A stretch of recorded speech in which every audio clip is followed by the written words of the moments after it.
Hello guys, ഞാനിപ്പോ ആര് നോക്കി ഇരിക്കുന്നതല്ലേ? മറ്റേ ആരെയല്ല കേട്ടോ, വെയിലാണ്. വെയിൽ വരുന്നത് നോക്കി നല്ല ഇരിപ്പാണ്, നല്ല തണുപ്പാണ് കേട്ടോ. ഇവിടെ മാത്രമല്ല, എല്ലായിടത്തും തണുപ്പാ. വയനാട്ടിലേക്ക് ഇപ്പൊ തണുപ്പ് ആസ്വദിക്കാൻ പോണവരുണ്ടാവില്ലേ?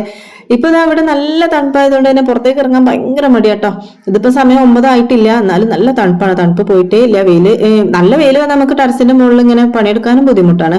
അപ്പൊ ഞാൻ അരി ഉണക്കാൻ വേണ്ടിയിട്ടാണ് നന്നായിട്ട് അടിച്ചേരി വൃത്തിയാക്കുകയാണ്. ഒരുപാട് ഈ കറുത്ത പൊടികളുണ്ട് കേട്ടോ, പൂപ്പലിന്റെ. മഴ പെയ്ത് പോയതല്ലേ.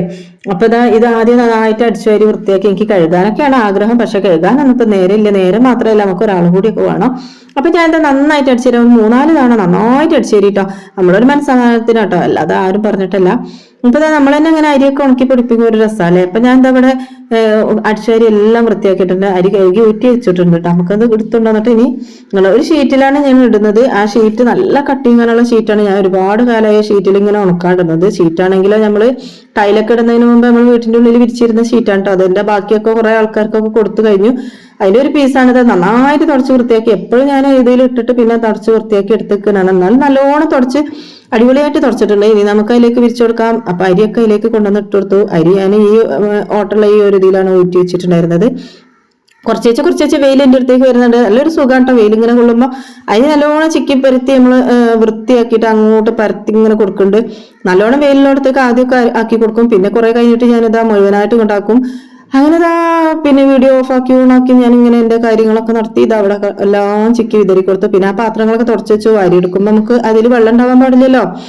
അങ്ങനെ അതൊക്കെ കഴിഞ്ഞ് പിന്നെ ഞാൻ വേഗം ഓടി വന്ന കിച്ചണിലെ ബാക്കി പണികളൊക്കെ കൂടെ എടുത്ത് മെയിനൊക്കെ ഒന്ന് മസാല തേച്ചിട്ടുണ്ട്. അതൊക്കെ വറുത്തെടുത്തു.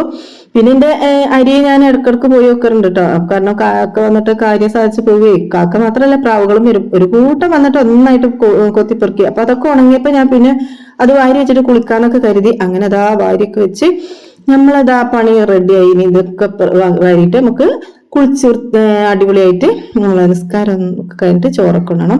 അപ്പൊ എന്റെ വീഡിയോ കണ്ട് ഇഷ്ടപ്പെട്ട ലൈക്ക് ചെയ്യാനും നമുക്ക് കമന്റ് എന്തെങ്കിലുമൊക്കെ ഒരു കമന്റ് തരാനും, അതുപോലെ സബ്സ്ക്രൈബ് ചെയ്യാത്തവരൊന്നും സബ്സ്ക്രൈബ് ചെയ്യാനും മറക്കില്ലേ. അപ്പൊ ഇങ്ങനെയാണ് ഇപ്പൊ നമ്മൾ അരിയൊക്കെ വാരിയിട്ട് പാത്രത്തിലേക്ക് ഇട്ടിട്ട് നമുക്ക് അകത്ത് കൊണ്ടുപോയി വെക്കണം. വൈകുന്നേരമായ മോൻ പോകുമ്പോ പൊടിപ്പിക്കാൻ കൊടുക്കണം. ഇതിനോണ്ട് നമ്മള് അരി പൊടിപ്പിച്ചിട്ടാണ് ദോശയൊക്കെ ചുടാറ് കേട്ടോ.